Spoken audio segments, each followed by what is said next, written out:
예, 안녕하세요. 저는 법을 공부하는 회계사 주원용 회계사입니다.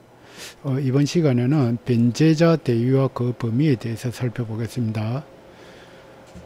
경매에서 가령 매각 대금이 1억 원이 있을 때 이걸 누구에게 얼마씩 배분이 되느냐 그 문제입니다.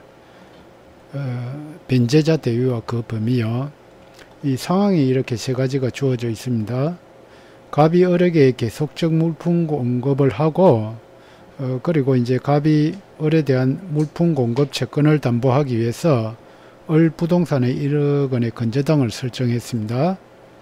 그리고 이 물품 공급 채권에 대해서 을의 채무에 대해서 을이 정의 연대 보증을 했습니다.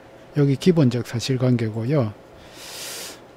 그런데 이제 계속적 물품 공급을 하고 1억까지 건저당 설정되어 있는데, 그래서 이게 계속 채무가 많아져 가지고 1억에 도달을 했습니다. 그래서 1억 초과 금액은 이제 담보가 안 되잖아요. 그래서 채권자 갑이 을에게 독촉을 했습니다.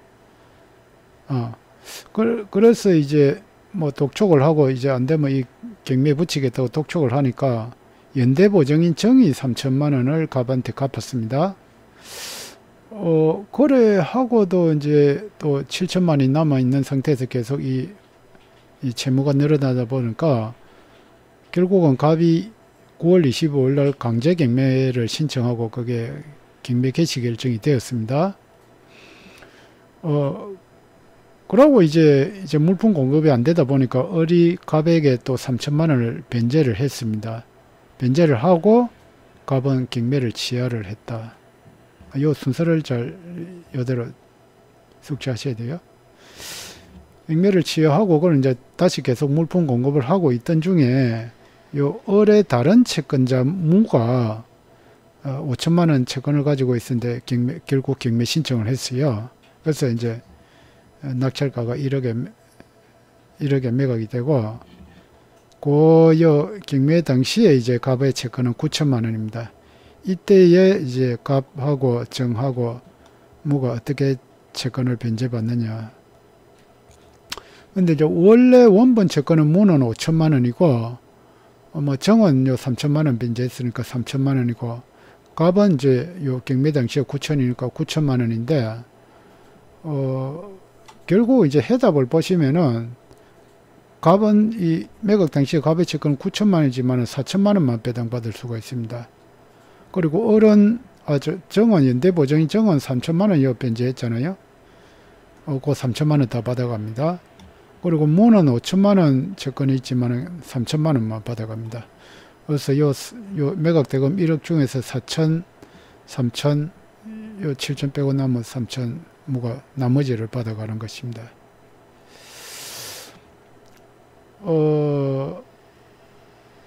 그러면 이게 이제 일단 기본 법률 관계 내용을 보시면은 민법 357조 건저당에 근거하고 있습니다.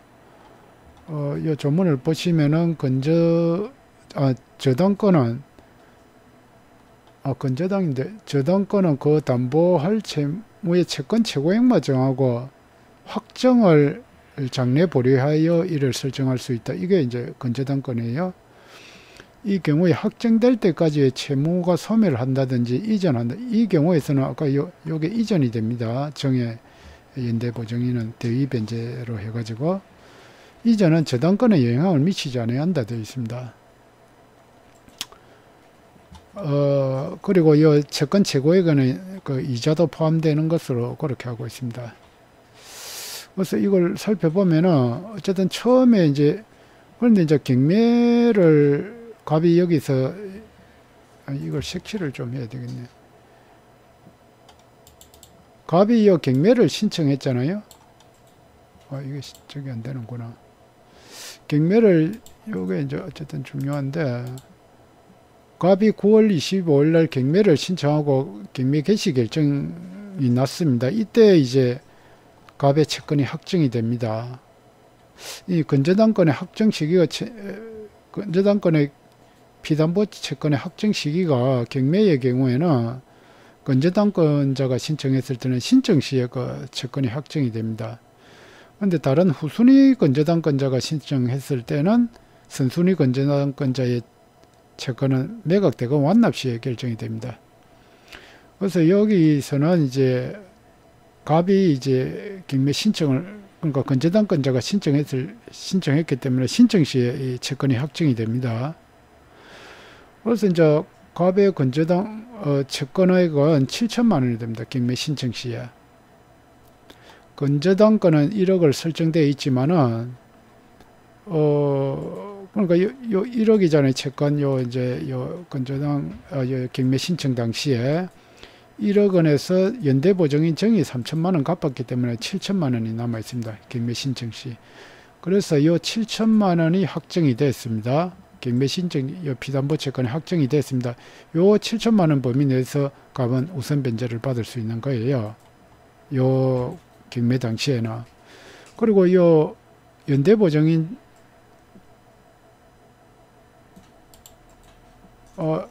연대보증인이 요 정의 갚았잖아요. 3천만 원 경매 들어가기 전에. 경매 들어가기 전에 3천만 원을 갚았기 때문에 요 변제자 그러니까 대위 변제를 했기 때문에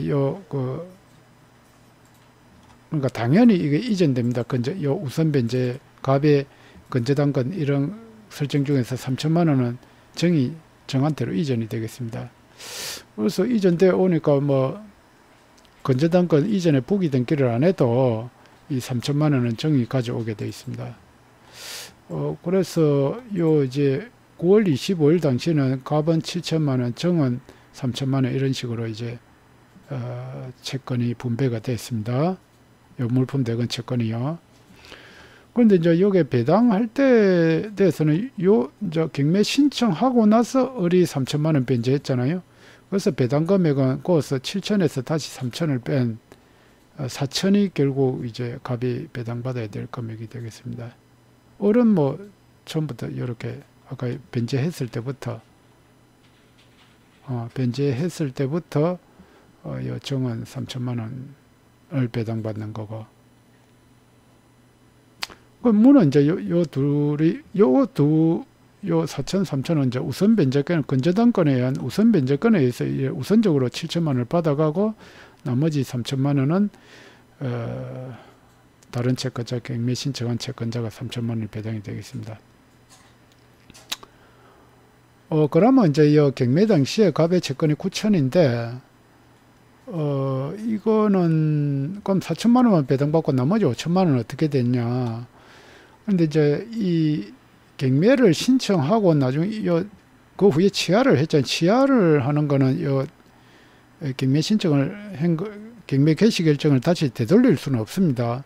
그래서 취하된 거는 이 관계에서 아무 상관이 없고 이때 이미 채권은 확정이 됐습니다.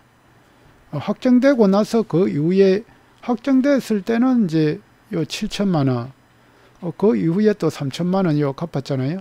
그래서 4천만 원. 요게 이제 갑이 우선 변제 받을 수 있는 금액이에요. 그런데 이제 여기 우선 변제 받을 건데 이 매각 당시에는 9천만 원이잖아요. 나머지 5천만 원은 우선 변제를 받을 수가 없습니다. 그래서 여기 보시면은 확정의 효과는 확정 당시에 채권만 담보합니다. 그래서 이때 확정 당시에 7천만 원만 담보하는데 이후에 요 3천만 원을 갚았기 때문에 요 4천만 원만 이제 우선 변제를 받을 수 있는 거예요. 요 비담보 채권이 되는 것이죠. 그럼 나머지 5천만 원은 이 건저당권에 의해서 담보가 되지 않습니다. 그래서 이거는 이제 대책은 나머지 5천만 원 별도의 집행권을 얻어가지고 배당 요구를 해야 배당을 받을 수 있습니다.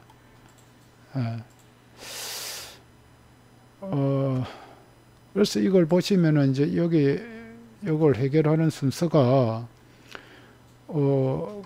이 정은 건저당권이 확정되면은 건저당권자의 피담보 채권을 담보하고 남은 부분은 건저당권 이전의 부기 등기와 상관없이 대위 변제자에게 당연히 이전한다.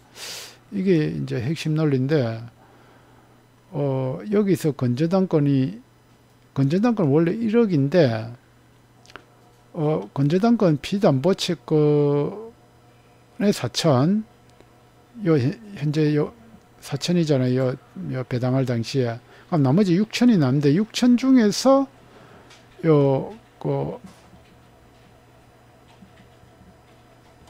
연대보증인 대의변제자는 6천 중에서 3천만 원을 가져가는, 그 6천을 오버해서 가져갈 수는 없고, 전체 갑의 우선 변제권 1억 원 중에서 4천을 제외한 6천 중에서 3천을 대의변제자에게 당연히 이전되는 것입니다.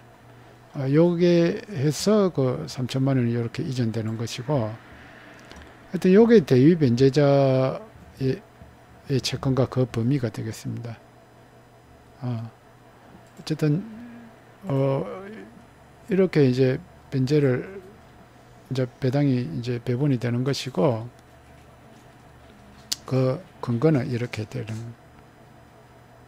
되게 되겠습니다.